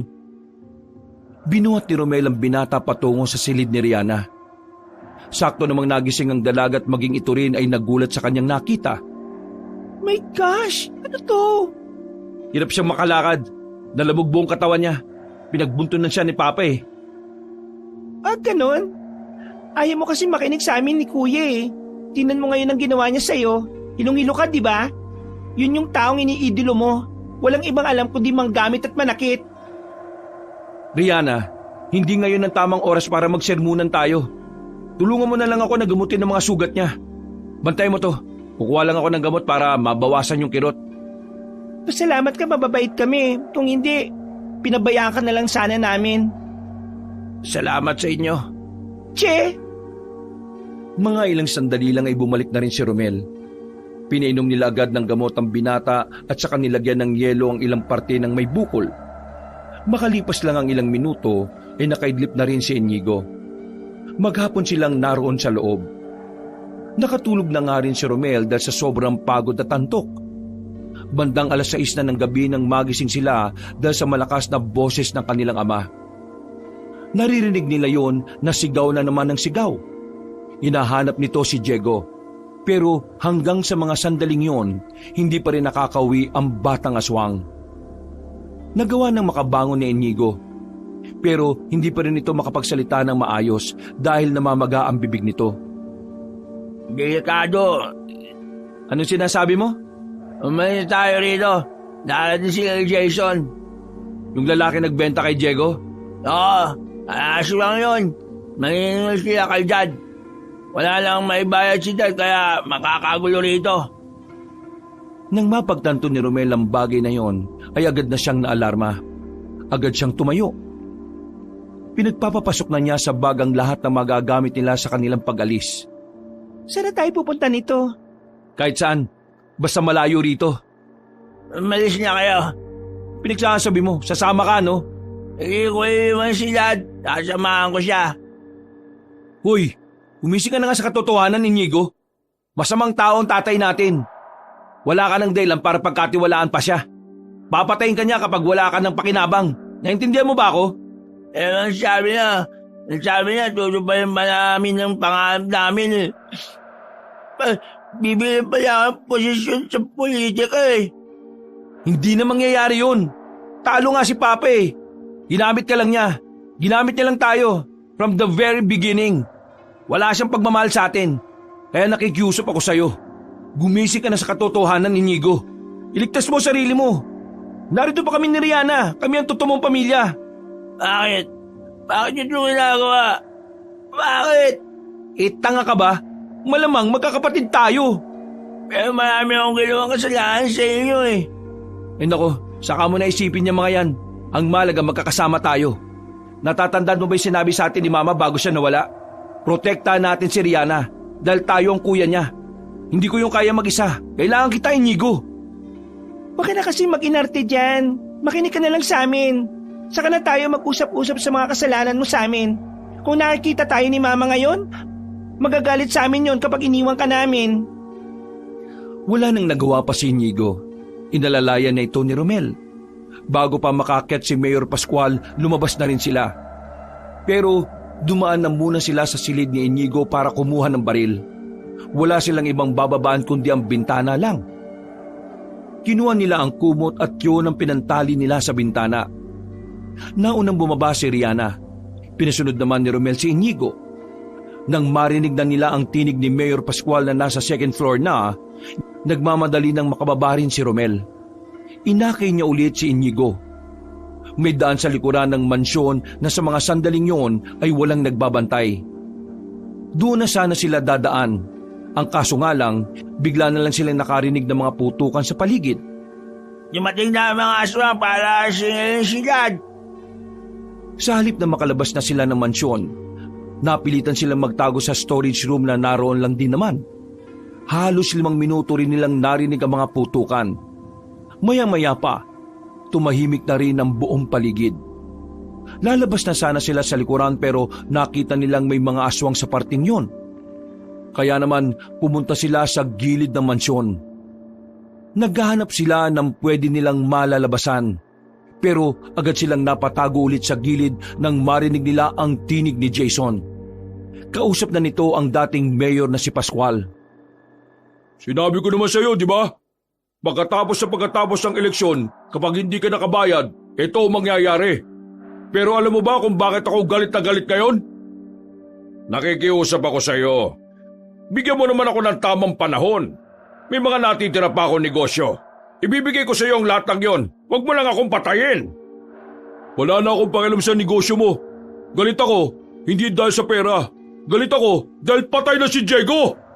Ha? Patay na yung bata? Pinatay siya ng mga manunugis. Pinatay siya. Hindi sana siya mamamatay kung hindi mo pinasugod sa balwarte ng mayor na yon. Ang usapan natin, pagtapos na lumabas ng resulta, tapos na rin ang trabaho ng bata. Pero inutusan mo pa rin siya. Dahil sa ginawa mo, wala na siya. Patay na siya. Abay, hindi ko kasalanan. Yung kasalanan mo yun. Dahil buhay ang nawala, buhay din ang kapalit. Lumapit sila sa bintana at sumilip sila sa loob ng sala. Nakita nilang nakaluhod ang kanilang ama. Umaangil ang mga aswang at mararamdaman ang matinding galit ng mga yon. Habang nag-uusap-usap pa ang mga yon, nakiusap si Inigo kay Romel. Mel, ligtas mo si Dad. Ha? Nababalik ko na ba? My God, ito na naman tayo. Please, ligtas mo siya. Kawawa naman si Daddy. Masamang taon tatay natin. At itong nangyayari sa kanya, karma niya yan. Kaya huwag kang maawa sa kanya. Sige na. Nagmamakaawa ko sa'yo, Mel. Ligtas mo si Daddy. Sige na. Umiyak na naman si Inigo ng mga sandaling yon. Para itong bata na nakikiusap. Mabilis na lumambot ang puso ni Romel kaya kahit na alam niyang delikado, pumayag siya sa gusto ng kanyang kapatid. O sige na. Kukuha lang ako ng tiyempo. Kuya naman, mapapahamak tayong tatlo sa gagawin mo eh. Pero hindi pinakinggan ni Romel ang dalaga. Mas nangibabaw ang awa nito kay Inigo. Kaya naglakad na si Romel para makakuha ng mas malapit na pwesto at nang makita niyang papaslangin na ni Jason si Mayor Pascual, hindi na ito nagdalawang isip pa. Binaril niya sa ulo si Jason kaya agad itong bumulagta. Pinagbababaril din niya ang mga ibang aswang na nasa gilid. Mabuti na lang talaga ay nakapag-aral siya noon kung paano gumamit ng baril. Nagpulasa ng mga aswang, lalo na nang damputin ni Romel ang Armalite sa lapag. Niratrat niya ang mga yon. Parang mga natatarantang mga pusa ang mga aswang. Dahil nakabulagta na ang pinuno ng mga aswang na si Jason, napilitan na lamang ang mga aswang na umatras. Nagmamadali silang umalis bit-bit ang kanilang pinuno. Nang mawala na ang mga yon, ay saka pumasok ng mansyon si Inigo at Rihanna. Halos mayak naman ang kanilang ama. Ang barumbadong matanda ay parang biglang naging mabait at kung sinong nagmamakaawa. Diyos ko, sabi ko na nga ba't hindi niyo matitis ang ama ninyo? Huwag kang matuwa dahil hindi ko to ginawa para sa'yo. Ginawa ko to dahil sinabi ni Inigo. Gusto ka pa rin niyang mabuhay kahit ganyan ang ginawa mo sa kanya. Inigo, anak. Maraming salamat. Patawarin mo ako. Wow, biglang anak niya ulit. Sige na, kailangan na nating umalis. Baka mamaya may bumalik pa rito. Isasama natin ng isang yan? Nagkatinginan si Inigo at Romel. Sabay silang napatango. Para bang may iisang ideya na pumasok sa kanilang utak. Kahit natutol si Rihanna na isama ang kanilang ama, ay wala na rin itong nagawa dahil ang dalawang binata na ang nagdesisyon. Sakay ng itim na sasakyan, agad nilang nilisan ng mansyon. Nakahinga naman ng maluwag si Romel. Hindi pa rin nawawala ang kaba sa kanyang dibdib.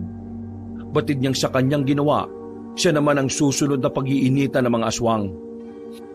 Alam ni Romel na hindi basta-basta namamatay sa bala ng baril ang mga aswang. Kahit patamaan yun sa ulo, may malaking tsansa pa rin na mabuhay ito. Kaya naman, hindi siya magiging kampante.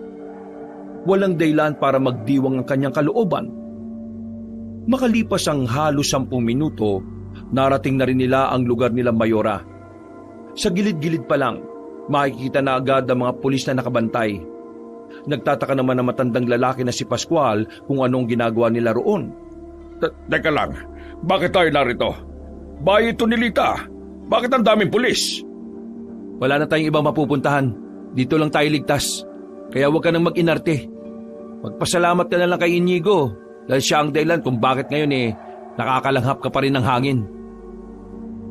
Nasa bakuran pa lamang sila ng mansyon ay sinalubong na agad sila ni Mayora at ni Mang Lolong.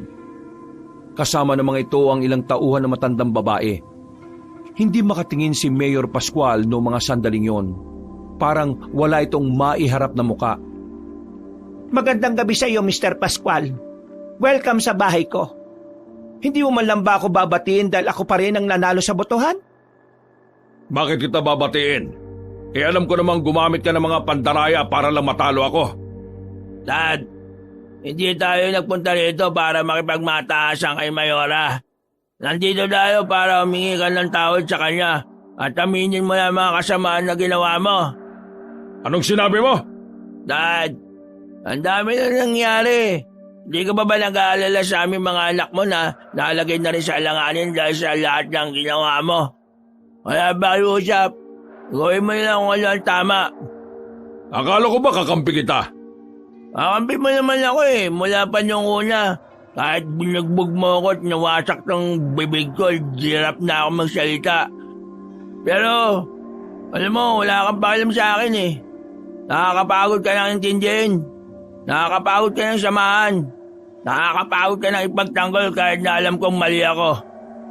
Pati sarili ko, hindi ko nakilala dahil lang sa kakaintindi sa'yo Hindi lang sa kagustuhan kong maging proud ka sa akin Kaya please lang, do the right thing. Para naman kahit paano, pwede pa rin kitang ipagmalaki. Na kahit marami kang ginawang masama, ginawa mo pa rin ang tama sa bandang uli. Hindi ako papayag.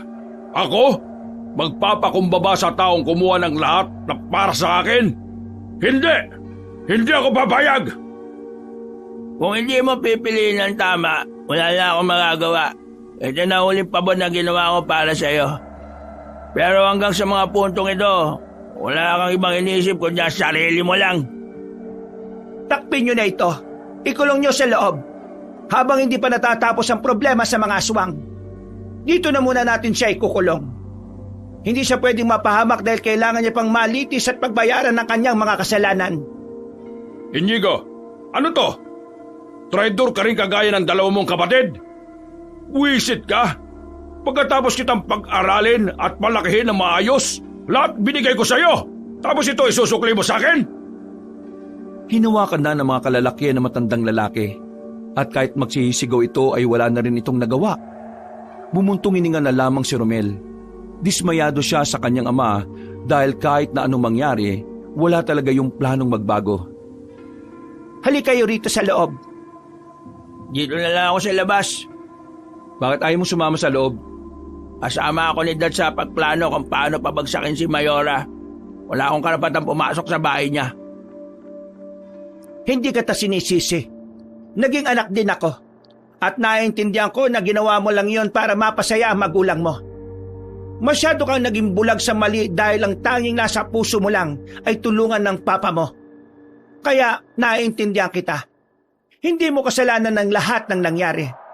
Biktima ka lang din sa lahat ng mga nangyari. Halina kayo. Nakapagluto ko ng masarap na sinigang sa loob. Lutong albularyo yon. Unang tikim, magiging mukhasim. Nauna nang pumasok ang dalawang matanda. Sandali pang naiwan ng tatlong magkakapatid sa labas. Nagalangan pa rin si Inigo ng mga sandaling yon. Nahiya ako eh. Nahiya ako sa inyong lahat. Bakit pa mabait pa rin ngayon sa akin? Dapat, galit kayong lahat ah. Lalo na kayong dalawa. Di ko alam ang mararamdaman ko. Mas lalo ko lang nararamdaman na napakabasura ng pagkatao ko. Ang drama mo, kuya. Kaysa umayak ka dyan, dapat sinimulan mo ng gumawa ng paraan para makabawi sa lahat ng kasalanan na ginawa mo, no? Una na ako. Gutom na ako eh. Inakbayan ni Romel ang kanyang kapatid. Inalog-alog niya ito ng saglit. Isipin mo na lang na magsisimula tayo ulit.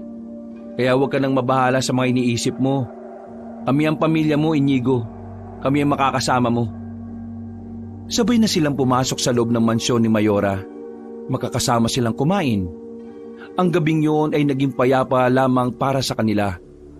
Pagkatapos nilang kumain, pinakyat na rin sila sa taas. Pinagamit sa kanilang bakanting kwarto sa taas. Magkakasama silang tatlo sa iisang silid. Dito na lang kami sa baba. Diyan ka sa kama, Rihanna. Dito na lang kaya yan. Damog pa katawan yan eh. Hindi, ayos na ako rito. Matulog ka dyan. Palalamig ang katawan mo rito sa baba. Ay, hindi ako sanay na ganyan kakabait ngayon. Napapailing na lamang si Inigo. Pero natawa na lang din sila ni Romel nang makaiga na sila.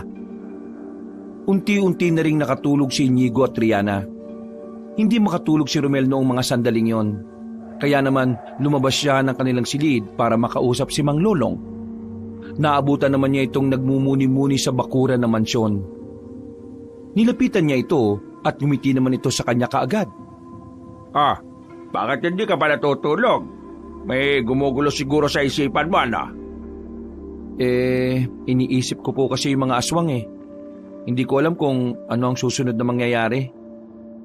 Susunod na mangyayari? Dalawa lang yan. Una, hahanapin nila ako dahil pinaslang ko yung batang aswang. Pangalawa, hahanapin nila kayo dahil itinakas nyo yung dating mayor. Ano bang gagawin natin ngayon? Wala akong ideya kung paano lalabanan ng mga aswang.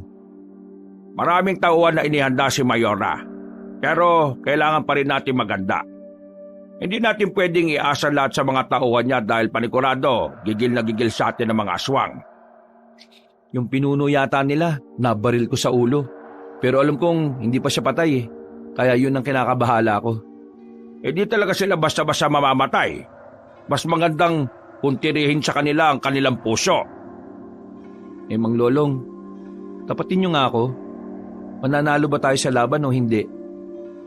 Malaki ang tsansa natin na manalo. Pero hindi tayo dapat maging kampante. Kahit may mga tauhan si Mayora at kahit na tutulong naman ang mga kakilala kong manunugis, hindi pa rin natin alam kung gaano karami ang mga aswang na makakalaban natin. Bumuntong hininga na lamang si Romel. Hindi niya maiwasang hindi kabahan. Lalo na ngayong kasama niya ang dalawa niyang kapatid. Matapos ang usapan na yon, ay sinubukan na rin niyang makatulog. Kinabukasan, maaga rin silang nagising para sabay-sabay na mag-almusal. Pakiramdam ni Romel, nagkaroon sila ng bagong pamilya. Kay Mayora nila naramdaman ang pagmamahal na hindi nila naramdaman sa kanilang ama. Kahit kasi hindi naman nila yun kadugo, talagang sinisiguro na matandang babae na hindi sila mapapahamak. Mamayang hapon ay aalis na kayo rito para makaiwas kayo sa maaaring kaguluhan. May nakausap na akong tao na maghahatid sa inyo sa kabilang probinsya. Mayora, hindi ba pwedeng ngayong umaga sila umalis? Hindi pwede. Mamayang hapon pa pwede ang mga nakausap ko. Hindi ko kasi pwedeng pagalawin ng mga tao ko dahil katatapos lang ng eleksyon. Kilala ng media ang mga tao ko at baka isipin nilang may gagawing hindi maganda ang mga tao ko. Mayora, maraming salamat po ah. Hindi ko alam kung paano nyo nagagawang tulungan ng mga anak ng taong nagtangka sa buhay ninyo. Kagaya nga ng una kong sinabi, wala naman kasi kayong kasalanan. Kayong mga anak ay biktima lang din. Salamat po. Alam nyo, kayo po talagang idol ko sa kababaihan dito. Mayora, gusto ko lang pong humingi ng tawad ulit. Huwag po kayo mag-alala. Sa oras na matapos na ang problema natin sa mga aswang, Tutulong po ako para mapakulong na si Dad. Handa po ako maging witness. Napatigil sa pagmuya si Romel at Triana. Hindi nila inakalang sasabihin yun ni Inigo. Pero sa kaloob-looban ng dalawa ay masaya sila sa ginawang desisyon ng kanilang kapatid. Natapos ang kanilang almusal, muli silang nagpahinga. Kailangan na kailangan kasi talaga nila ng lakas bago sumapit ang hapon. Yun ay bilang paghahanda nila para sa mga hindi inaasahang mga pangyayari. Dakong 3:00 ng hapon nang magising sila. Pero wala pa rin ang sinasabi ni Mayora na susundo sa kanila. Ang pagkakarinig nila, nagkaroon din ng emergency ang kakilala ni Mayora. Kaya naman, nagsisimula na silang gumawa ng paraan. Magkukusang loob na lamang sila Romel para makaalis na agad. Humiram sila ng sasakyan. Nagloko pa kasi ang sasakyan na ginagamit nila. Isang van na itim, yun ang ginamit nila. Sa likurang upuan, naroon naman ang kanilang mga armas na magagamit laban sa mga aswang. Noong mga sandaling yun, nagsimula na namang umarangkada ang takot sa kanilang kalooban. Pero pinipilit nilang maging kalmado. Romel, wag tayong dadaan sa karaniwang dinaraanan natin kapag pupuntang Maynila. Nung nakaraan, doon din kasi kami madalas na nakikipagkita kay Jason. Siguradong isa yun sa mga aabangan nila. Mukhang di na talaga tayo aabot doon Itinigil ni Romel ang pagmamaneho. Natanong kasi nila na may mga nakaharang na mga aswang sa kanilang daraanan. Nakita rin nila doon si Jason na may benda pa sa ulo. Bakit pwede sila sa hapon? 5:00 pa lang naman Hindi sila ang tipo ng aswang na sa gabi lang lumalabas. Malalakas sila, kaya kahit tirik ang araw pwede silang gumala. Biglang iniliko ni Romel ng mabilis ang sasakyan. Nang mapansin nilang hahabulin na sila ng mga yon, pinaharurot na ni Romel ang sasakyan pabalik. Hinabol sila ng mga aswang. Wala na silang magagawa nun kundi bumalik sa mansyon. Yun na lamang ang lugar na alam nilang ligtas para sa kanila. Kailangan natin makabalikin na Mayora. Marami tayong kasama ron, dali! Sinunod ni Romel ang sinabi ng matandang si Lolong. Mas binilisan niya pa ang pagpapatakbo nang makitang may mga aswang na lumilipad. Ilang sandali lang, nagawa ng makalapit na mga yon. May tumungtong sa bubungan ng van. Pilit na binabasag ng aswang ang salamin ng bintana. Kaya ang ginawa ni Romel, agad niyang kinabig ng malakas ang sasakyan para mahulog ang naroon. Pero hindi pa doon natatapos ang kanilang kalbaryo. Mas dumami ang mga aswang na sumusunod sa kanila. Kaya naman, kahit na medyo masakit pa rin ang katawan, hindi na nagdalawang isip si Inigo. Kumuha na ito ng Armalite. Rihanna, alalayan mo ako. Dudungaw ako, babarilin ko sila. Sasabayan na rin kita, iyo. Binuksan nila ang sliding door. Sabay silang dumungaw doon at niratrat nila ang mga aswang na sumusunod sa kanila. Nang matamaan ng mga yon, ay agad namang nagsibagsakan ng mga yon. Makalipas ang ilang minuto, nagawa na rin nilang lagpasan ng mga yon. Bumalik sila sa mansyon. Agad-agad silang bumaba para abisuhan ng lahat. Dahil doon, naganda na rin ang mga tauhan ni Mayora pati na rin ang mga natitirang pulis na naroroon. Akala ko ba nakaalis na kayo? Ano ba nangyari? Hinarang po kami ng mga aswang. Ngayon, papunta na po sila rito. Diyos ko, maganda tayong lahat. Yung papa nyo, ilalabas ko muna sa kulungan. Kailangan niya mabuhay para mabayaran ang mga kasalanan niya. Inutusan ni Mayor Lita ang 2 lalaki na kunin si Mayor Pascual. Sila naman ay pumasok na rin sa loob ng mansyon. Nang nasa sala na sila, kasama na rin nila ang kanilang ama. Anong nangyari? Anong nangyari? Gaganti na ang mga aswang na kinuntsaba mo para sa mga kasamaan mo. Hindi nagtagal, narinig na lamang nila ang mga umaangil na aswang na nasa labas. Noong mga sandaling yon, dumali na ang kaba sa kanilang sistema.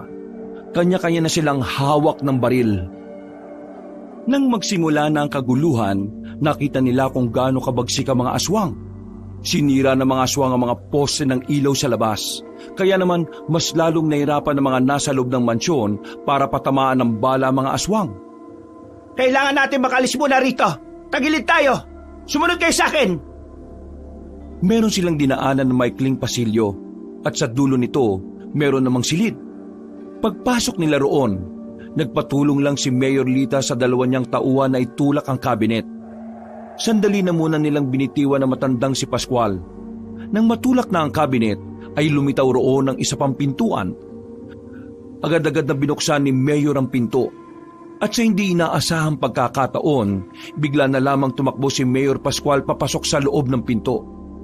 Agad nitong isinara ang pinto at hindi sila pinapasok sa loob. Papasukin mo kami dyan! Ano ba? Demonyo talaga to kahit kailan tong tatay namin, oh. Hoy! Dad, please, wag mo naman gawin to. Mako-corner kami ng mga aswang dito. Sige na, buksan mo na ang pinto. Ano ko, tanga? Bahala kayo mamatay lahat dyan, lalo ka na Lita. Kapag namatay ka ngayon, siguradong ako na ang uupong mayor ng probinsyang ito. Kaya wala akong pakialam sa inyo. Kahit na kailan, wala ka ba ng ibang iniisip kundi ang politika? Napakasama mong tao! Kahit ano pang sabihin nyo, hindi na magbabago ang isip ko. Bahala na kayo mamatay dyan. Mga ilang sandali pa, naramdaman na lang nilang paparating na ang mga aswang. Nakita na lamang nila si Jason na nasa pasilyo. Kaya naman, hindi na nagsayang ng pagkakataon si Romel. Niratrat nila ng bala mga aswang sa pasilyo. Sa dami nun, naubos na ang bala nila. Kaya naman, ang tanging armas na lamang nila ay ang mga itak na nasa tagiliran nila. Sa bintana! Dito na tayo dumaan!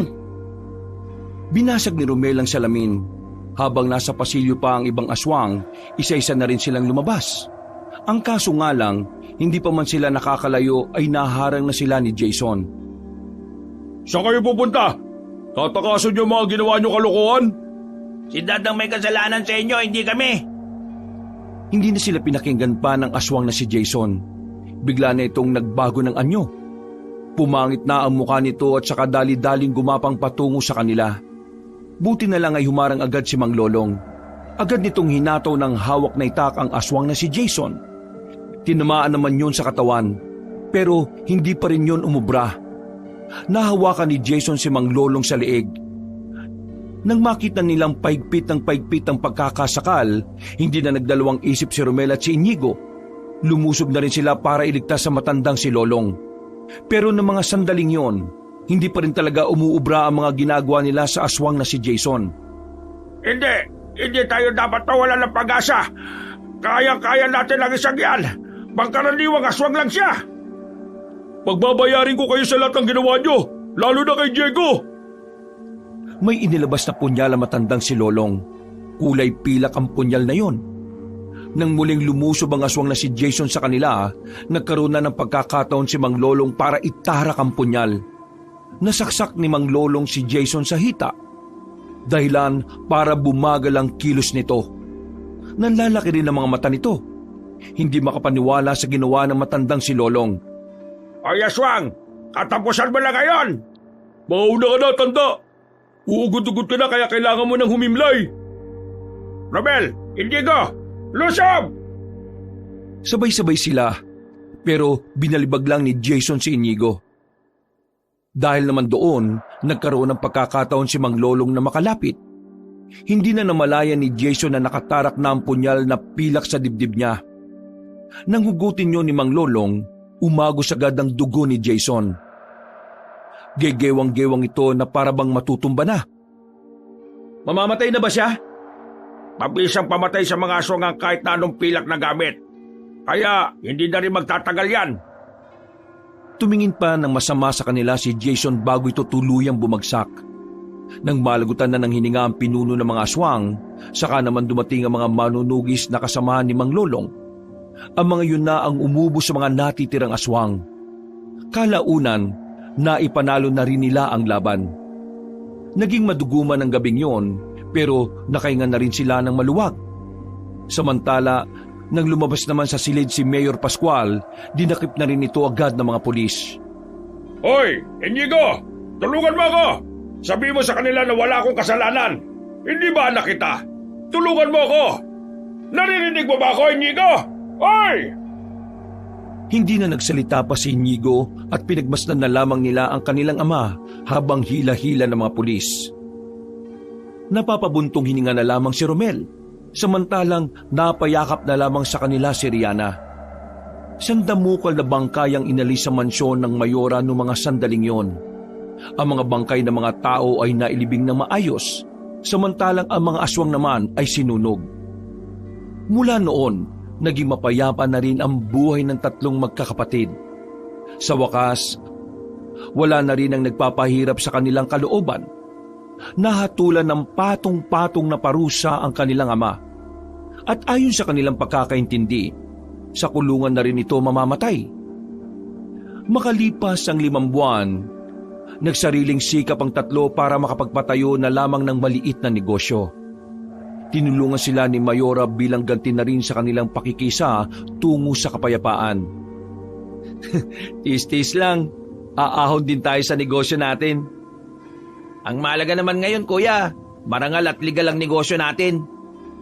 Parang kailan lang ang gulo ng buhay natin, no? Pero ngayon, nakakahinga na ako na maluwag. Pakiramdam ko, safe na ako kasi kasama ko kayong dalawa. Nagyakapan na lamang ang tatlo. Kahit na nawala sa kanila ang lahat ng yaman na nakasanayan nila, magkakasama nilang tatahakin ang panibagong buhay na may pagmamahal, pagkakaisa at higit sa lahat, tiwala nila bilang magkakapatid. Wakas,